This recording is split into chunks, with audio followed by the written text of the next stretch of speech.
Okay, hey, welcome back. This is now 9.2 on series and the convergence series.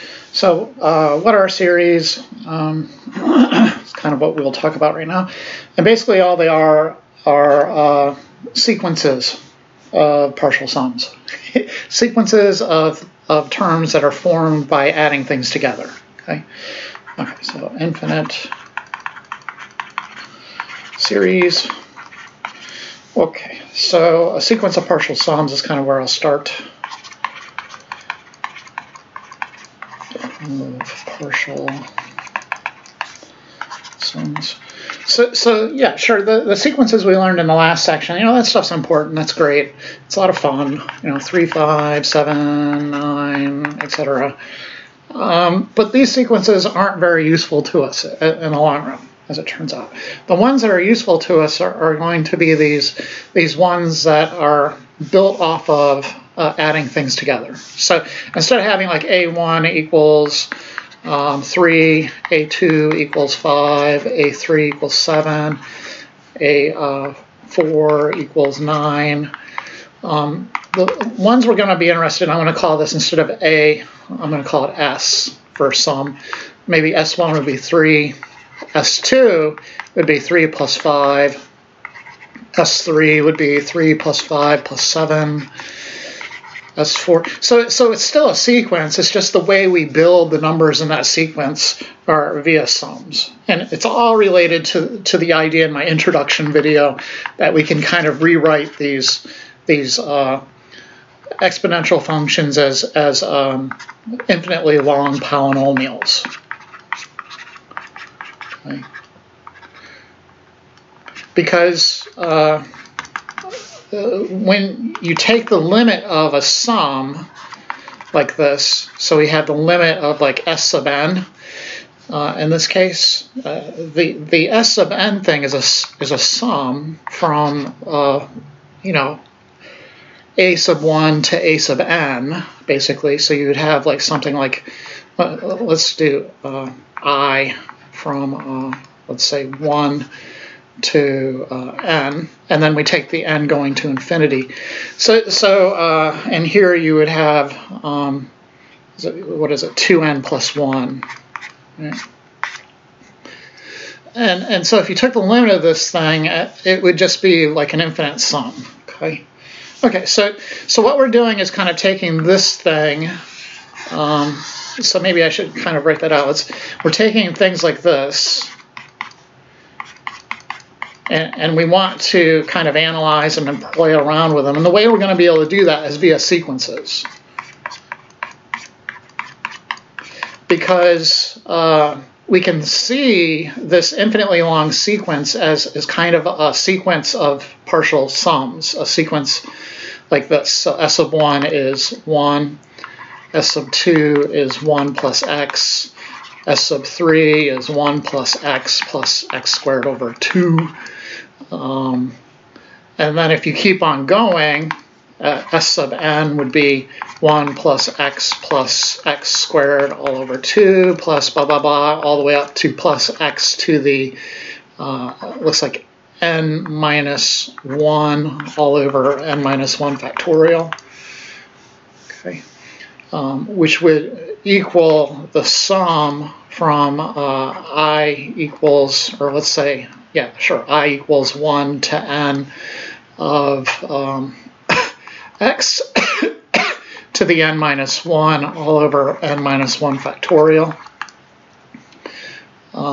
And then we went, of course, in the last section we said we're interested in the limits of these things. So the limit of this S sub n thing is going to be that infinitely long sum, right? Because look, the limit as n goes to infinity of S sub n is equal to the limit as n goes to infinity of the sum thing, I equals 1 to n of x to the n minus 1 over n minus 1 factorial. Which basically then just turns into the sum from I equals 1 to infinity of x to the n minus 1 all over n minus 1 factorial, which is basically 1 plus x squared over 2 plus x cubed over 3 factorial plus on and on forever. Okay. So we can, you know, ultimately our goal is to do this kind of stuff with these infinitely long polynomials. The way we're going to analyze it and determine whether it's useful or not is via looking at sequences, and not just any sequence, but in particular sequences of partial sums. Okay. So let me then define this more rigorously, I guess, instead of just using this kind of example. So first off, let's see where I am on my notes, a sequence of partial sums. So let me write in general. S sub 1 will be some a sub 1, S sub 2 will be a sub 1 plus a sub 2, S sub 3 will be a sub 1 plus a sub 2 plus. So it's a little bit confusing on that level because the terms of our previous sequences are kind of embedded in the terms of the sequence of partial sums. Okay, so a little bit of a mind warp, but a sub 1 plus a sub 2 plus a sub 3 plus a sub 4. And then we go all the way up to S sub n, and that will be a sub 1 plus a sub 2 plus a sub 3 plus a sub 4 plus all the way up to a sub n.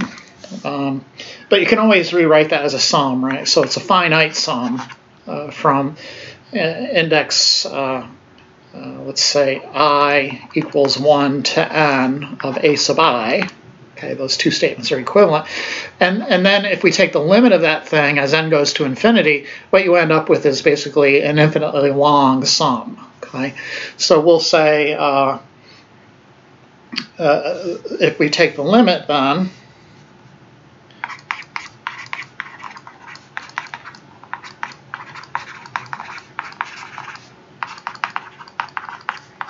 of the nth term formula for the this sequence, we get basically an infinitely long sum, which is called a series. Okay, we get the infinite series. Okay. And let me show you that. That will be the limit as n goes to infinity of s sub n. And then from above, we can rewrite that in summation notation. So that'll be the sum of a sub I from I equals 1 to n. And then if this, you can rewrite that by writing, instead of the limit, you can write I equals 1 to infinity up here in the upper limit of the summation. Okay, if this thing actually equals some number, so if this actually equals some number s, s is called the sum of the series.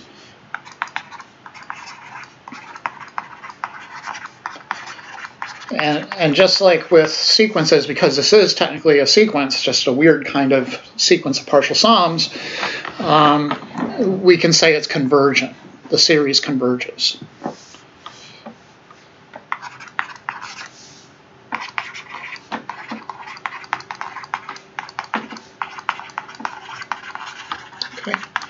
Okay, so let's look at sort of exercise. We want to just find the first 5 terms of the sum. So we have a sum, we'll go with n equals 1 to infinity. Actually, I like to use the letter I, because oftentimes I use n in the limit, and it gets confusing. So I'm just going to go with I. Hopefully that won't be too far of a bridge to cross. The sum of 3 all over 2 to the I minus 1. And the book wants you to find the first 5 partial sums, s sub 1, s sub 2, s sub 3, s sub 4, s sub 5. Okay, so s sub 1 is basically just the first term of the sum. So you plug in 1 wherever you see I. You get 3 over 2 to the 1 minus 1, which is 0. So I'll have 3 all over 1, which is 3. S sub 2 will be 3 all over 2 to the 2 minus 1, which is 1. So I'll just have 3 halves. Whoops, but it's a sum, right? So it's not like it works like the sequences before, and I almost got caught in that trap, right? So S sub 2, we still have S sub 1, right? So we still have S sub 1, but then plus A sub 2 is really how you want to think of it, right? So this would be A sub 1, and the A sub n formula is this thing, or in this case, A sub I.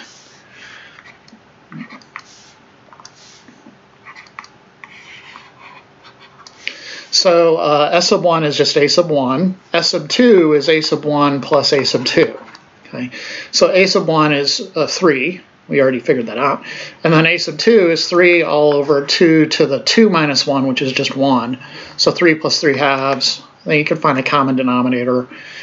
6 halves plus 3 halves is 9 halves. Okay. So we're building a sequence, and it just looks like the sequences that we had in the previous section. Okay. It's just the mechanics, the inner mechanics of these particular kinds of sequences are relevant to the work we're doing here. Okay. Okay. So S sub 3 is going to be, A sub 1 plus A sub 2. These 3 halves plus A sub 3. So plug a 3 in for I in the A sub I formula, and you'll have 3 all over 2 to the 3 minus 1 is 2. Okay. So if you wanted to write this as one number, find a common denominator, 4. So 12 plus 6 plus 3 all over 4. 9, 10, 11, 21 fourths. S sub 4 will be, 3 plus 3 halves plus 3 all over 2 squared, A sub 1, A sub 2, A sub 3 plus A sub 4, which is 3 all over 2 cubed, which is 8, which of course is also taking S sub 3, multiply top and bottom by 2, you get 42 over 8 plus 3 over 8, so you get 45 eighths. And then S sub 5 is going to be, well, if you allow me to, just S sub 4, which is 45 eighths, plus A sub 5, which is 3 all over 2 to the 4th. So we need a common denominator, multiply top and bottom of the first one by 2, we get 90 sixteenths, plus 3 sixteenths, which will be 93 sixteenths. Okay, at this point, it's unclear how the heck we would end up taking the limit of this sequence, right? S sub n would be some, long sum from I equals 1 to n of whatever it was, 3 all over 2 to the I minus 1. I mean, how would you take the limit of that, right? So the limit would be kind of as n goes to infinity of this sum, whatever it is, 3 plus 3 halves plus 3 over 2 squared plus dot dot dot plus 3 all over 2 to the n minus 1. It's not clear, right? So what we're going to spend a little bit of time in this section doing is finding a way to get a formula for this thing in terms of n. So we want a formula for this, such that then we could take the limit of it using kind of the methods we learned in Calc 1.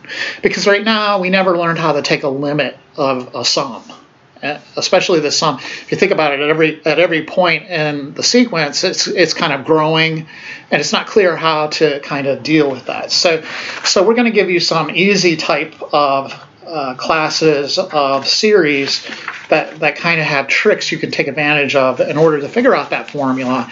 And later then, with a geometric series, we'll have kind of an even quicker way of determining the limit and finding the actual sum. Okay, so the first sort of class of series that we look at are telescoping series. And we're going to get a whole bunch of different classes of these. And you're going to, hopefully through experience, you're going to be able to kind of just look at them and know, okay, this is telescoping, this is geometric, this is a p-series, this is I'm going to use a ratio test here. It's kind of like you're going to have to figure out which is which. Okay, so here the kind of red flag is the terms of the series look like something you could do a PDF on, a PFD, partial fraction decomposition. So, for example, if you had the integral of 1 all over x minus 1 times x plus 1 dx, you would say to yourself, so let's draw you over here, give you a hat. You would say, or you would think, I should do a PDF.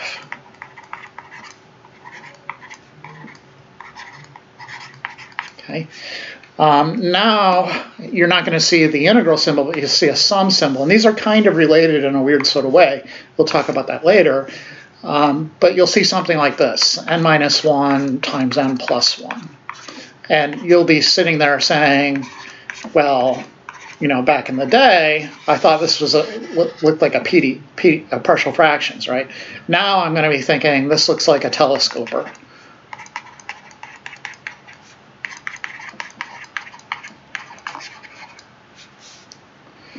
Okay, so the method you're going to use is a partial fraction decomposition method, and let's look at an actual example.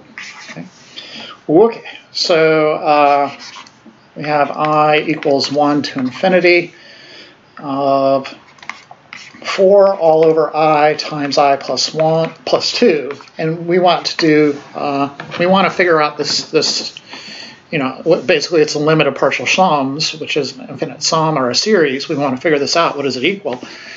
Does it converge? Okay, is it useful to us? So the first thing we're going to do is kind of you can clear out the infinity issue by putting a limit there. It's kind of what you did with the improper integrals. Okay, so you don't have to sum from I equals 1 to n of 4 all over I plus 2 times I.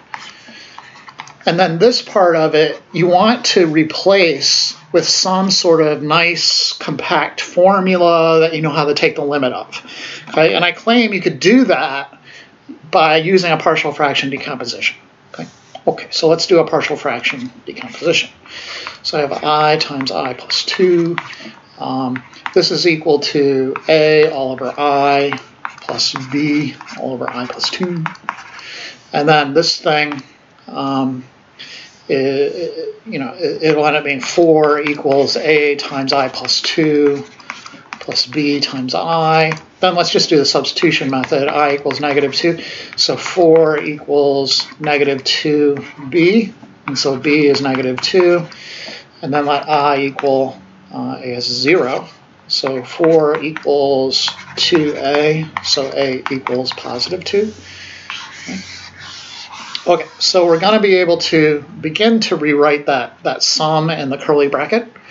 So this will equal the limit as n goes to infinity of the sum from I equals 1 to n of A, which I think we said was 2 all over I, plus, or rather minus now,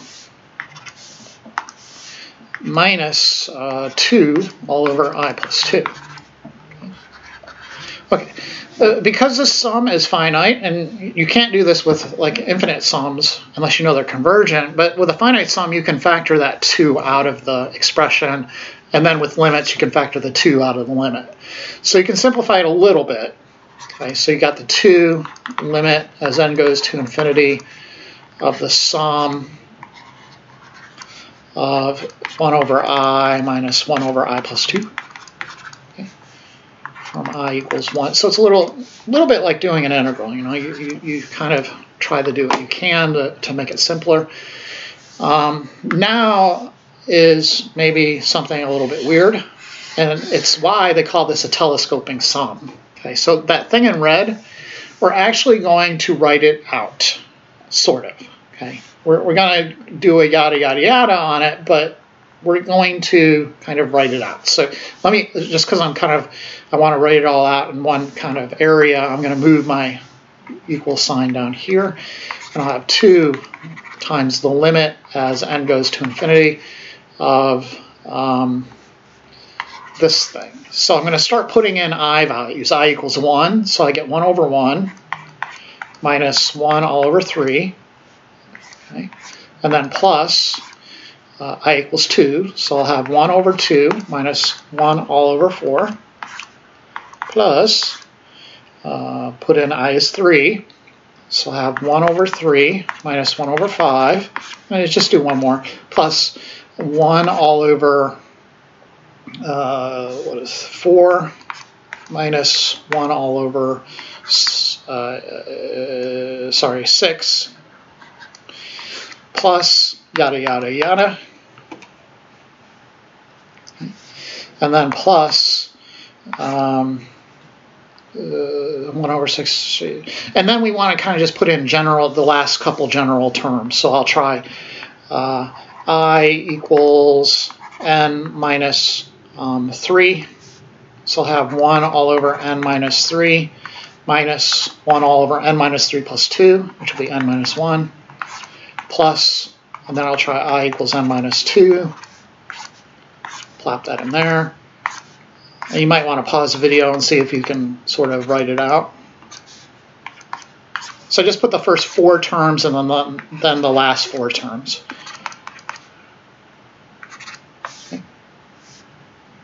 Okay, so this one is 1 over n minus 2 minus 1 over n minus 2 plus 2 is n. So it'll be 1 over n minus 1 minus 1 over n minus 1 plus 1 is n plus 1. Finally, 1 all over n minus 1 over n plus 2. Okay. Okay, so what we're hoping is to get a thingamajig that we take a limit of. And it turns out you can, because there's going to be this nice telescoping collapse. And this is kind of, you know, one part entertainment to try to get you motivated to do your work, and one part math. One issue I have is this ... thing. We don't really know what's going on in there, and personally, I feel it's kind of iffy. But this is the way that they teach it, and I'm just going to go with it. I'm not perfect myself, so anyways, you know, for the sake of sanity, let's just get on with it. Okay, so what you're doing is looking for cancellations, right? So the first term does not cancel with anything. And then the second term, look, negative 1/3, positive 1/3. It cancels. And look at the way it cancels. It jumps the second parentheses and then cancels with the first one in the next parentheses after the second, the third parentheses. Okay, let's go to 1/2. Does 1/2 cancel? No. Doesn't look like it will ever cancel. These numbers are in the denominator are increasing, so supposedly we'll never get back to 2. Okay, so that doesn't cancel. What about negative 1/4? Well, yeah, that's going to skip the next set of parentheses and take out the first one after there. Okay, okay, then the next term, the 1/3, that was taken out by something before. Then the negative 1/5. Well, from our pattern, the second term is always kind of jumping the next parentheses and canceling out the first term in the next parentheses. The 1/4 has already been canceled. The negative 1/6 then again is jumping the next parentheses and canceling out the first one here. And then yada yada yada plus this parentheses 1 over n minus 3. So something back here is kind of jumping over one set of parentheses and canceling out this guy. Okay. And then the 1 over n minus 1, well, hey, that's going to jump over this parenthesis and cancel with this guy. And then the 1 over n minus 2, well, something before that is going to cancel that, right? So the parentheses right before the n minus 3 parentheses, the first term in that is going to jump out here and zip over to here and cancel this guy. And then this guy is going to jump over here and cancel this. And then normally the 1 over n plus 1 negative would jump this next term and cancel way over to the right, but there's nothing there, so it's kind of stuck. So let's look at what we got rid of, right? Got rid of this guy, this guy, this guy, this guy, this guy. Let's look at everything all the way up to these last two terms, right? Okay, and that's really what happens, believe it or not. So we can rewrite this then as 2 times the limit of 1 plus 1/2 minus 1 over n plus 1 minus 1 over n plus 2. And that's something we could take the limit of, right? The first two terms stay as is, and then these two terms both go to 0. And you're left with 2 times 1 plus 1/2, which is 3/2. In other words, this sum is convergent, and it's convergent. Its sum is actually 3. Okay? The series converges, converges, and adds to 3. You don't technically think you could say adds, but I think you know what I mean, right? Okay, I don't even know if that's an issue. I don't know. Okay. So that's our first kind of series, and you know the deal is we're trying to take limit of these things because it's connected to these exponential and trig functions that were thrown in our laps way back when, and they just happen to be infinitely long polynomials. So basically, they're the result of sequences of polynomials, and you're taking the limit of those sequences. And when they converge, they're useful. When they diverge, they're not useful. And eventually, we'll be able to kind of replace these weird trig and exponential functions with these polynomials, and that'll give us a way of approximating them and all that jazz. Okay, so that was an easy example in that we could actually get our hands on this nth term formula, this S sub n thing that I have right here. That is usually not possible. Okay? So usually not gonna happen. But that's okay, because it turns out, as long as we know it's convergent, we can use the first couple terms of the sequence of partial sums to make approximations. Okay, so it's not going to matter that much whether or not we can actually find that formula. All we need to do is add up the first couple terms, and that'll be a good approximation. Okay. Anyways, there is one other kind of class of series that we're going to be able to add up, in other words, find the sums of, and those series are called geometric series, which you may saw in pre-calculus. Okay, so let's look at those. Geometric series.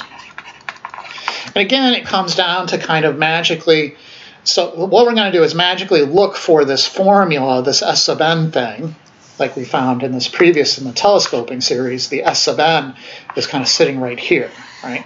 We want a formula like that we can take the limit of, and that will tell us the answer. And it turns out all of these are kind of behave the same way, so we're going to be able to just kill millions of birds with one stone.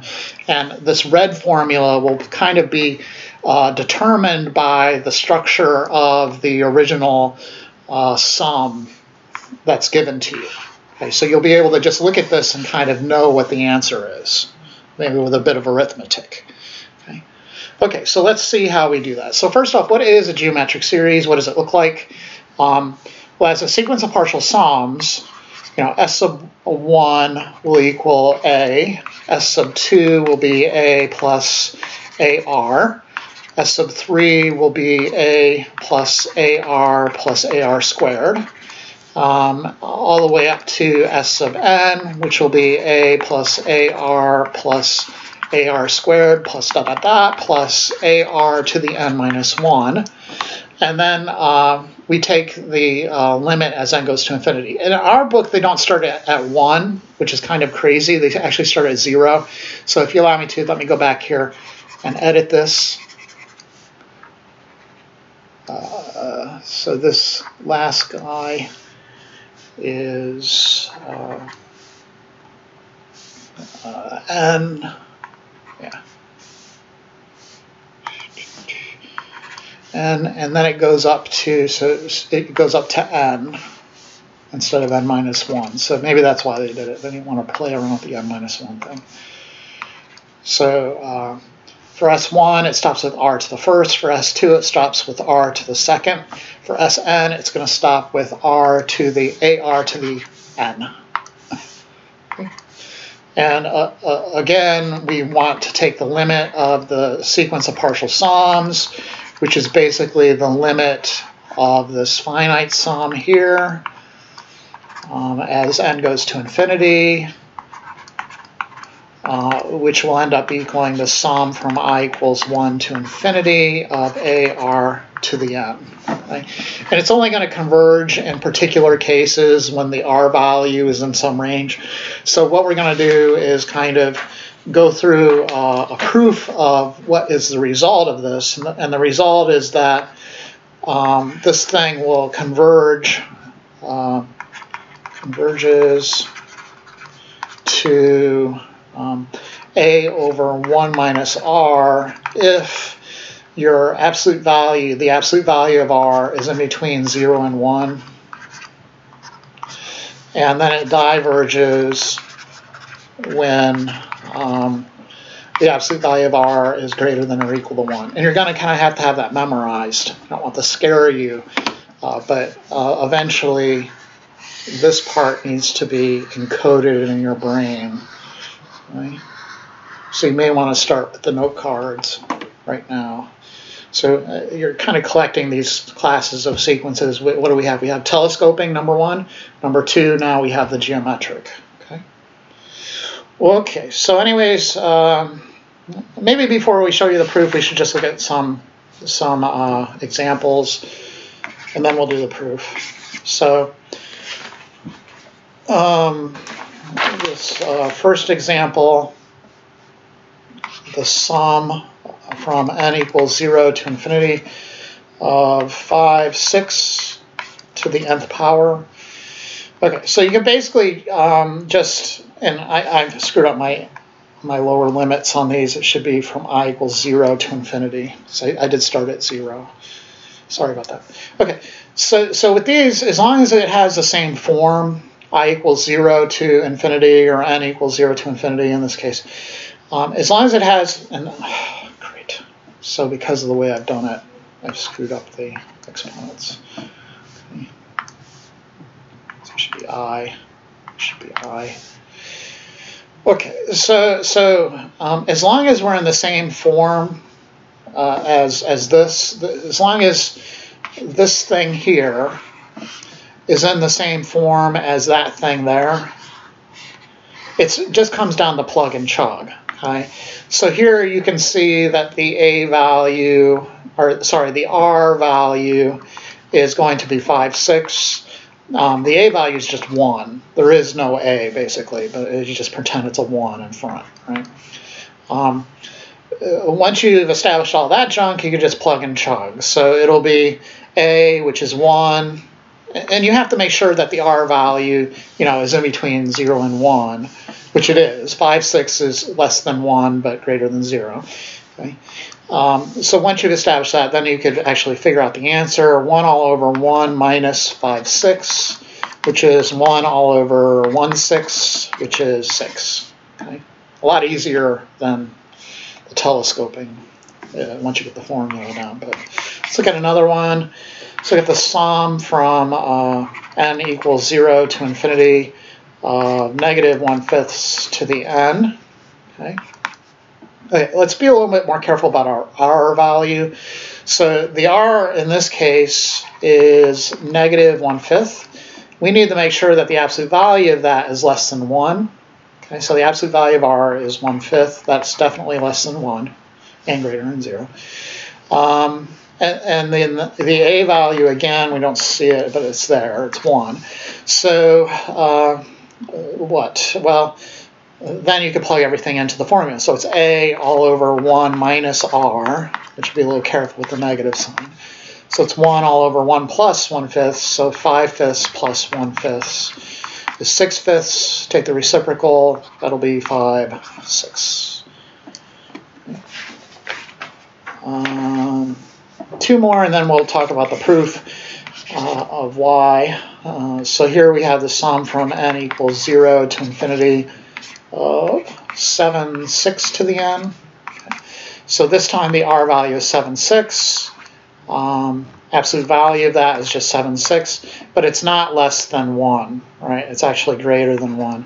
So this series will be divergent. Okay, so it's not going to equal anything. You just say it's divergent. Then you have these kind of party trick questions. So can you rewrite 0.81 repeating as a fraction? You could use these infinite series to do that. So 0.81 repeating is the same as 0.81, 81, 81, dot, dot, dot. But you could rewrite that as a sum. 0.81 plus 0.0081 plus 0.000081 plus dot, dot, dot. And then you can identify sort of the r value is just the ratio of two consecutive terms. So you'll have 0.0081 divided by 0.81, which is tenths, hundredths, thousandths, 10,000, 81 10,000 divided by, in other words, multiplied by the reciprocal of 81 100ths. So that'll be, take off two zeros, take off two zeros. It looks like the r value is 1/10. Then the a value will just be 0.81 because it's the first term, right? And the way we've kind of set up our geometric series, the series S sub n is always a plus ar plus ar squared plus dot dot dot. So a is the first term, and then r you can get by taking the second term and dividing by the first term, and you get r, right? Okay, common sense, right? Okay.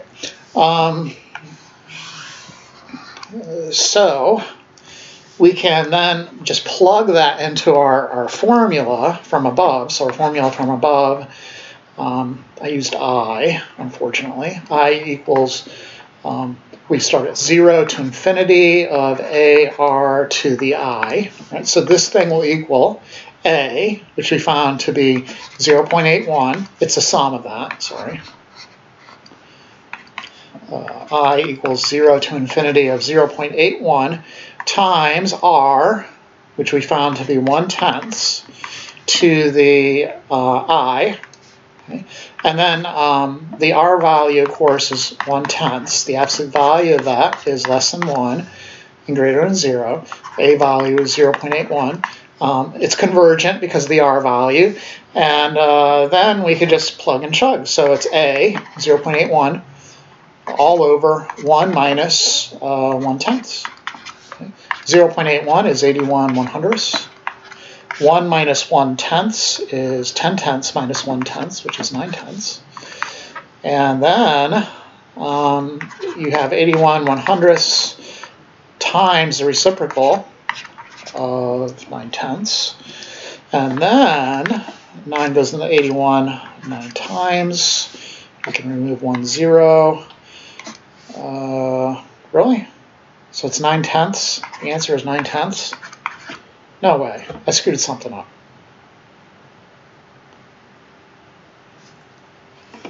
Seems like I screwed something up. Oh, I see it. It's back here when I did my arithmetic. It should be 10,000ths. So when you get rid of it, it's going to be 1 100ths. This will be 100. Sorry, guys. 1 100th is definitely less than 1. This will be 1 minus 1 100th, so that'll be 99 100ths. There it is. So that's the issue.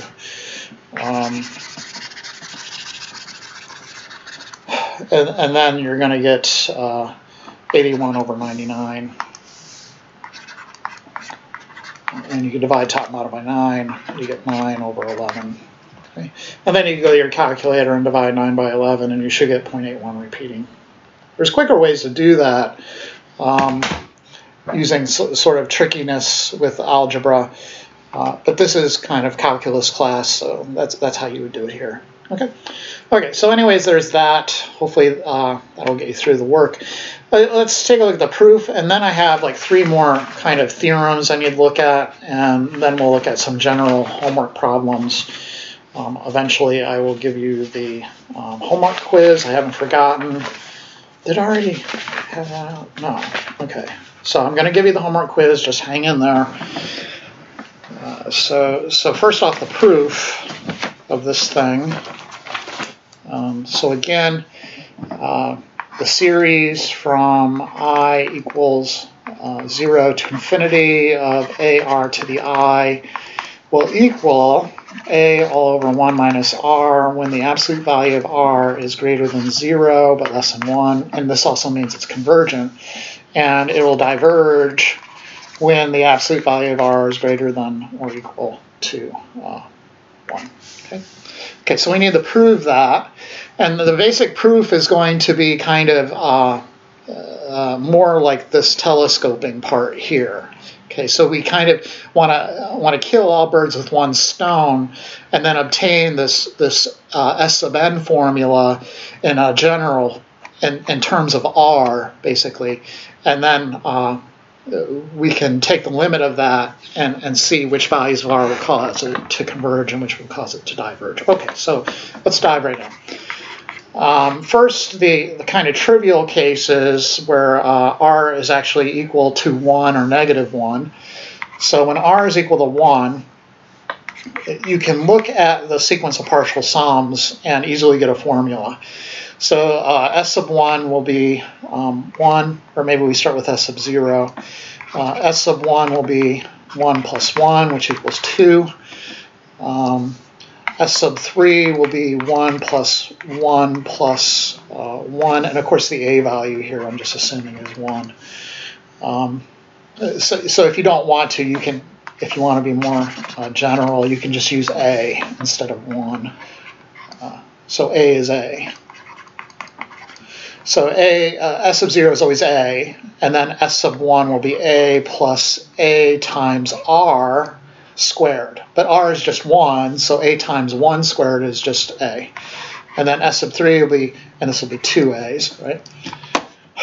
S sub 3 will be A, which will be 3 A's, and so on. So you see the pattern. Once we get the S sub n, that's going to be,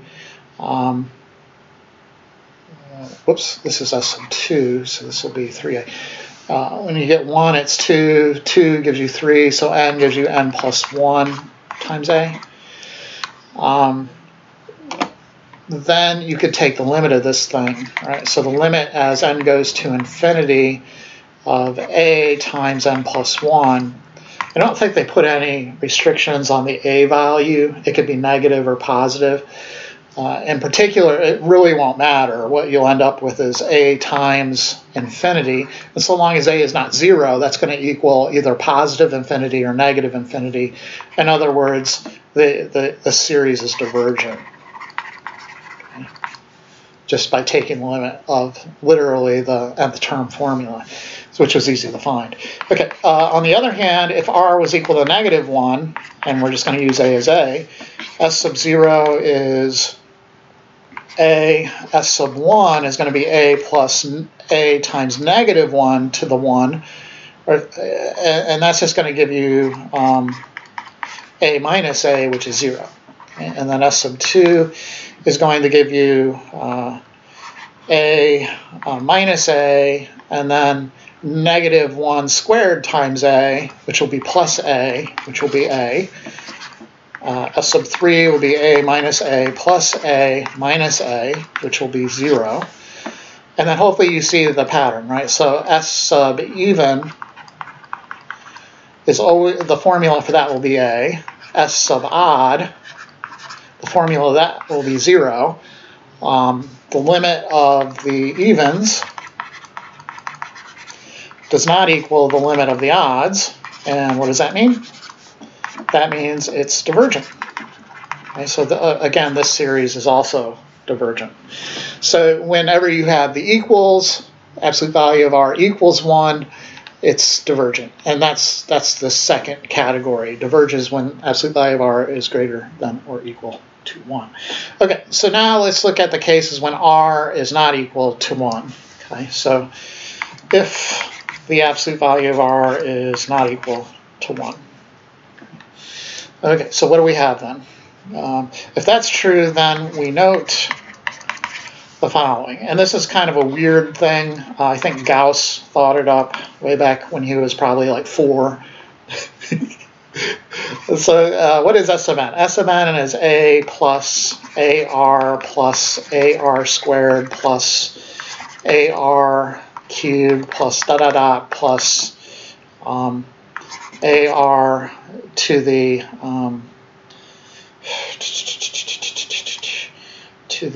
n. And then what is r times S sub n? That's just take r and multiply S sub n by it. So we're going to get AR, and let me just move it over under the other AR, because we're going to end up subtracting all of this. Okay, and then plus AR squared plus AR cubed plus plus AR to the n, and then plus AR to the n plus 1.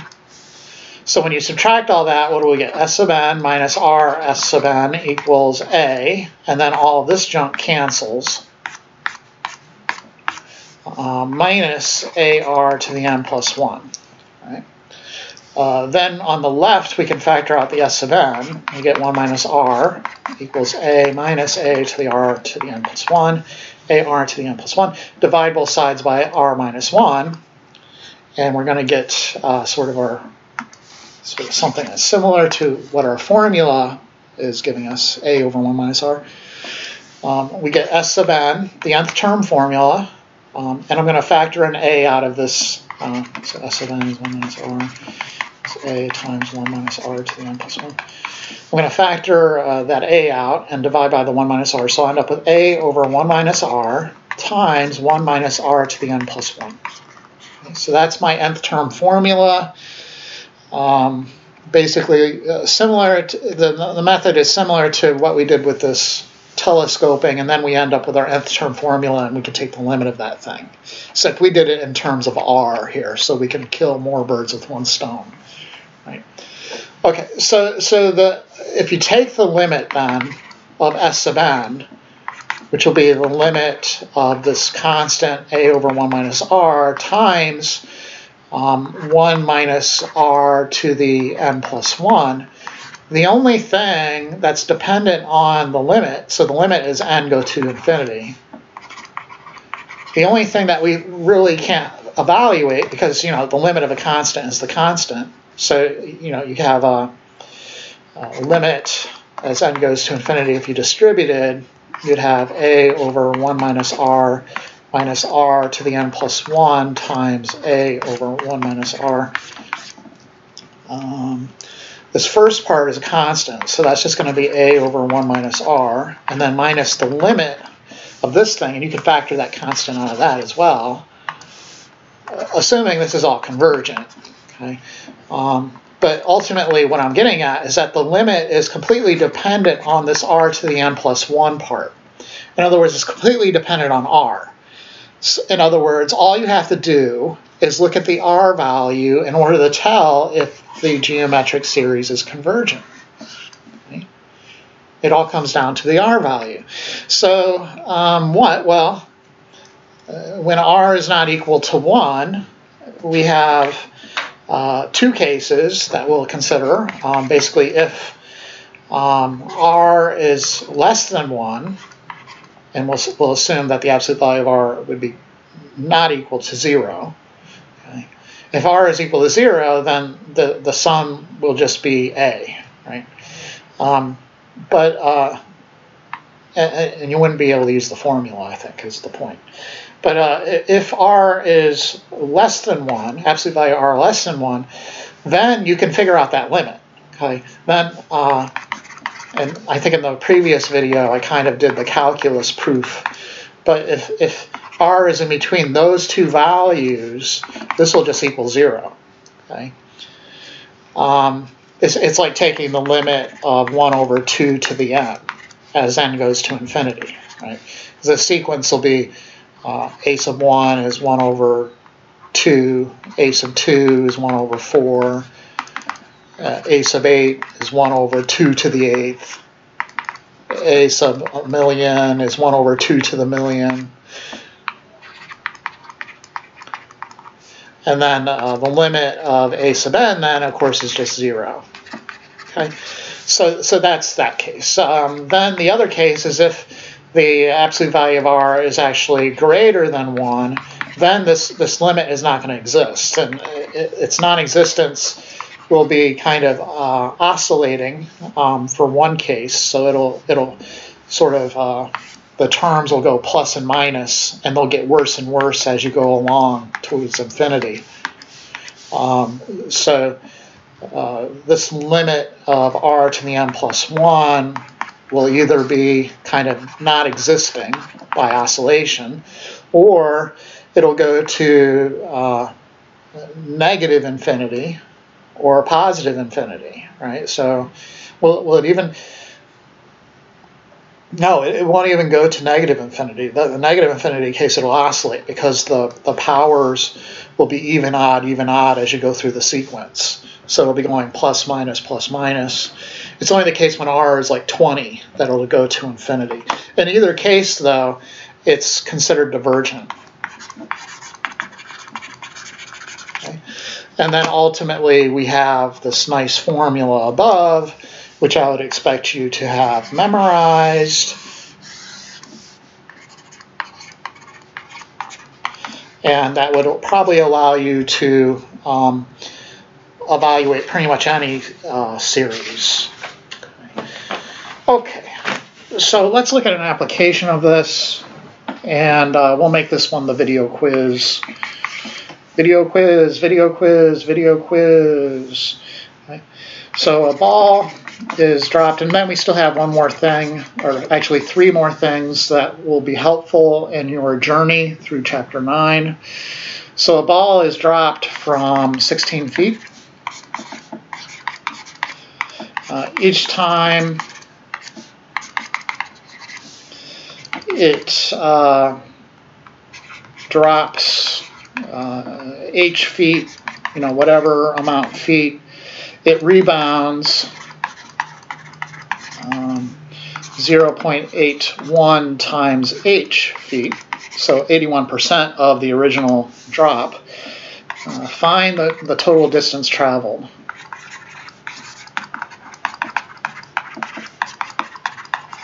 Okay, let me mark in my video quiz homework notes this quiz, so I have it for reference.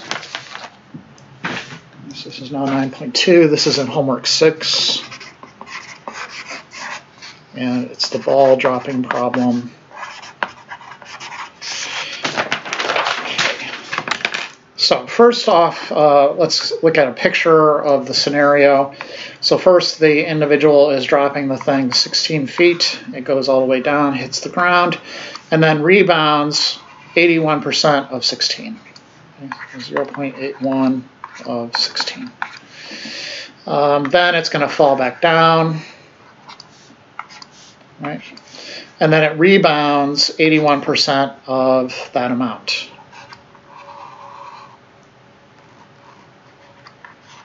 So again, 0.81 of 0.81 of 16.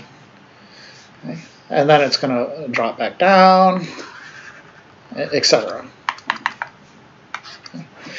Okay, we have to add up all of these lines. Okay, add them all together and see if see if we can do that, right?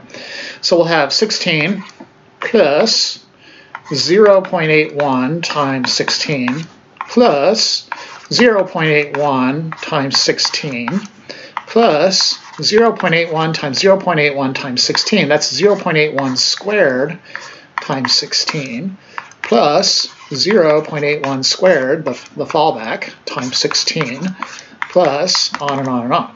Okay. Let's clean this up a little bit. This would be 16 plus 2 times 0.81, because you have to go down and then go up and then back down. So 2 times this, what is the sequence? 2 times that plus, and let's put the 16 first, right? Because that looks more like A times R. Anyway, 16 times 0.81 plus 16 times 0.81 squared plus 16 times 0.81 cubed, etc.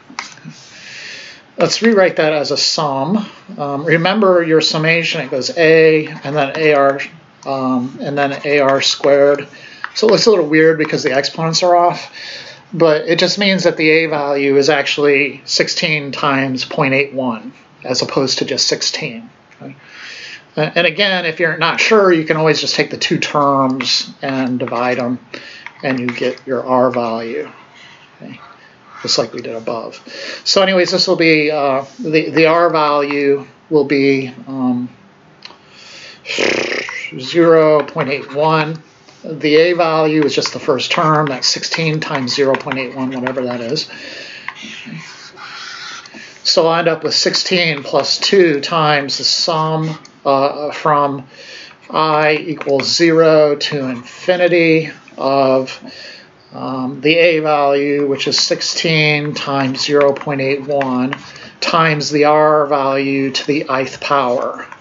And the R value was 0.81. Okay.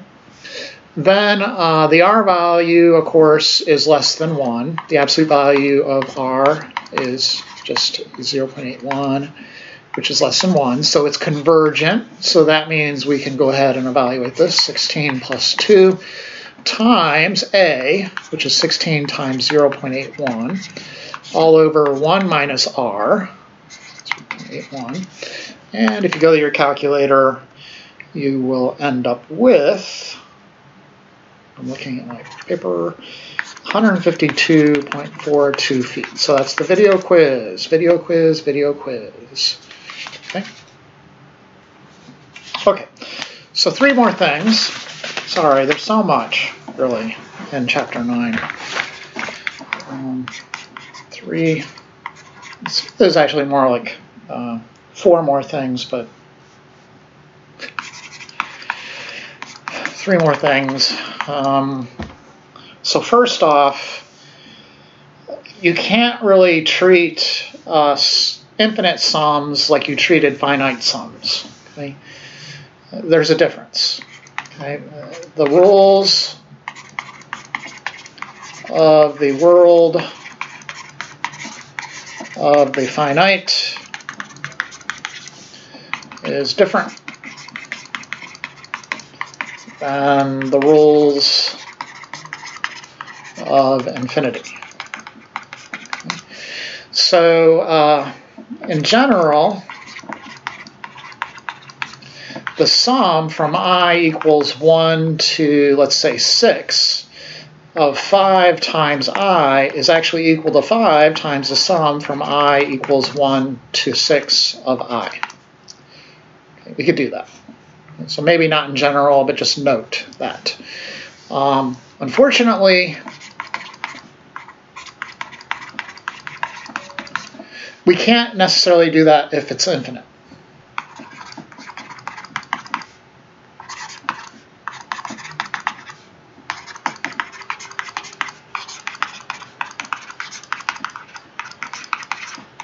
Kind of. In other words, it may be possible. Sadly, though, it may also not be possible. Okay. So we can't necessarily always do this. So when can we do this?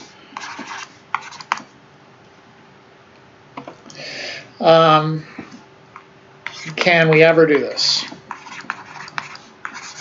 Can we ever treat the finite sums like infinite sums? Well, yeah, if you know that the thing is convergent, you could do it. But I don't want to mislead you. I don't want to say, well, you're not allowed to do this. The truth is, you do it and then kind of, if you're wrong later, you pay the price. You know, it's one of those things. It's easier if you ever had like a boss. It's easier to just kind of try it and see if you get away with it than to actually go through the hardship of presenting it to your boss and then convincing your boss that you're right. You know, you just go ahead and kind of try it and see what happens. Right? It's easier.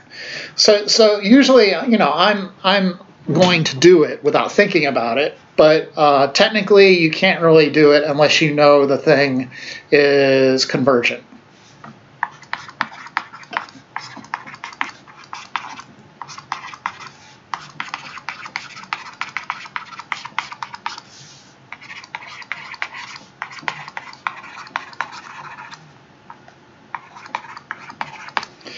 Okay, so that being said, if you do have something that's convergent, you can pull these kind of finite tricks. Okay, so first off, the sort of first, I guess within this first set of rules, I'm going to say that's technically you need convergence. If you have the convergence, you can say if you know you have that convergence, if you have this, then first off, the sum of C times A sub n will equal C times the sum of A sub n. You could do that. Secondly, then, if you have the sum of a sum of sequences, a sum of sums, basically, sum of two terms being added together, and this should be n. I'm going to use an n there. So this would be n equals 1 to infinity. This, you could split it apart, right? You could say this is a sum from n equals 1 to infinity of a sub n plus the sum from n equals 1 to infinity of b sub n. And this all follows kind of limit rules too. Technically, if you look back in your Calc 1 material and you're kind of reading the details, you can't split a limit into two limits and find those limits individually unless you know those two individual limits exist. But you probably wouldn't know those two limits existed unless you went ahead and split the sum and then took the limits and found out that they exist. So that's kind of what I'm saying here. You kind of just do it, and you know. But you always keep in the back of your mind this could be the source of potential issues. Okay, so that's the first factoid I need to talk to you about. The second factoid is kind of the relationship between convergence and divergence and multiplying stuff. Okay, so basically if you have a series like n from 1 to infinity of a sub n converging or diverging,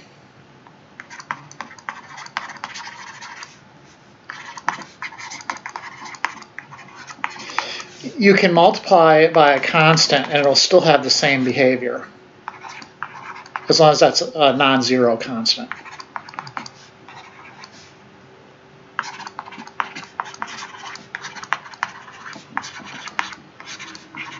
Okay. So in other words, if you if you know that your series is converging, you can rewrite. So we know that 2/3 to the sum of 2/3 to the n from n equals 1 to infinity converges. So that will imply we get all these other series that converge for free, right? Like 5 times 2/3 to the n will also converge. And then divergent, it won't be affected, right? So you may think, well, if I have 5/3 to the n, I know that's divergent. What if I multiplied it by 3/5? Does that negate the divergence? It won't. It'll still be divergent. Okay, they both have the same behavior. Okay, another factoid along those lines, let me not make this number 3, but another factoid along those lines is that you can kind of cut sequences and it won't make a difference. So if And you can also add things into a sequence, or sorry, series. It won't make a difference. So if you have n equals 1 to infinity of a sub n, and you know that converges or diverges, you can add things in or subtract things away, and it will still converge or diverge. Okay, so n equals, let's say, big M to infinity of a sub n will have the same behavior. I'll just say it has the same behavior.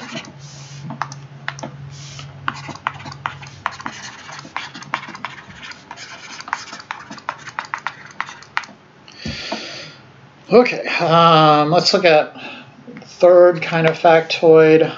This is, I guess, the last factoid, but very, very important. It's the nth term test for divergence.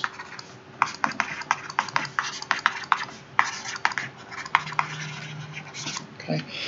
And basically it says if the series that you're working with from n equals 1 to infinity of a sub n converges, then the limit of the terms of the series will go to 0. Okay? Don't abuse this fact. Do not say that if the limit as a sub n as n goes to infinity equals 0, then the series diverges, or the series is convergent. Okay?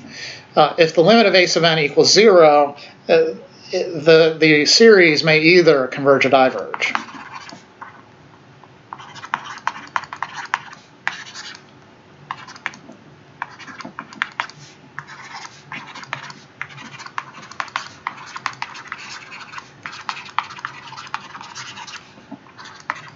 You don't know.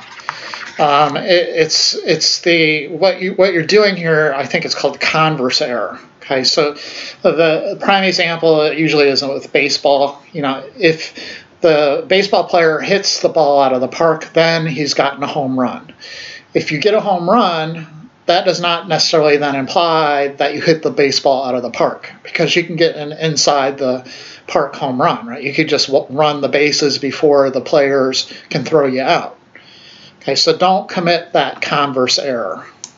Okay, the contrapositive turns out to be true. You can definitely say if the limit of the terms of the series do not go to 0, so that means it can go to 5, 6, the limit does not exist, is included in that statement. If that does not go to 0, then the series from n equals 1 to infinity of a sub n diverges. So this one, I believe, is called the converse error.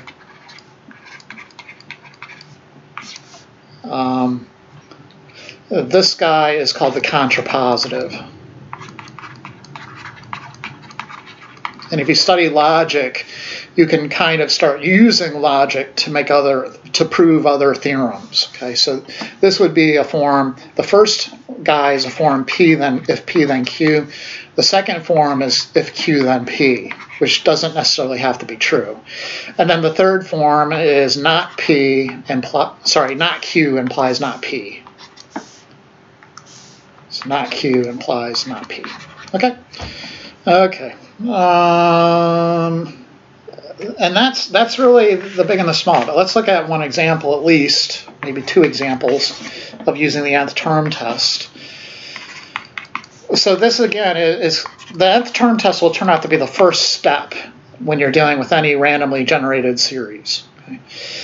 So visually, I can look at this thing and I can tell that it's not telescoping because I wouldn't do a PDF on it. It's not geometric because it's not like AR to the N. So I really don't know if it's convergent or divergent, but you could do the nth term test to see, weed it out if it is divergent. Okay, so this thing right here is your a sub n. Okay, that is a sub n. So you need to take the limit of that. So I have the limit of n over n plus 1 as n goes to infinity.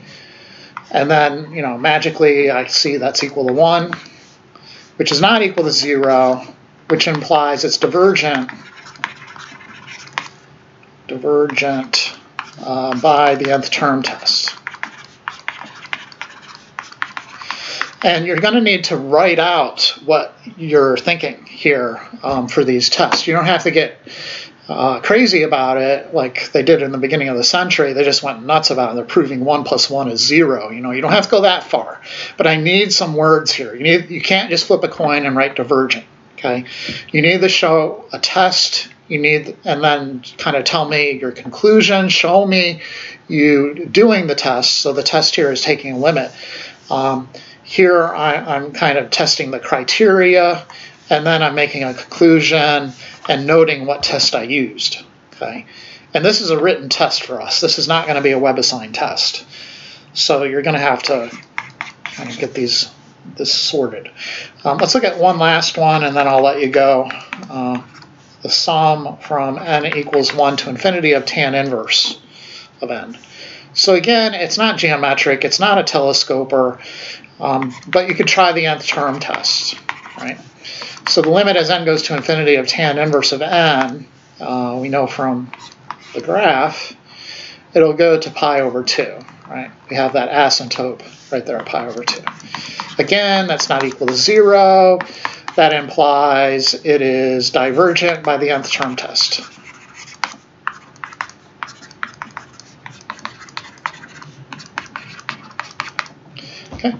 Okay, that's it. We'll see you next time, and thanks for watching.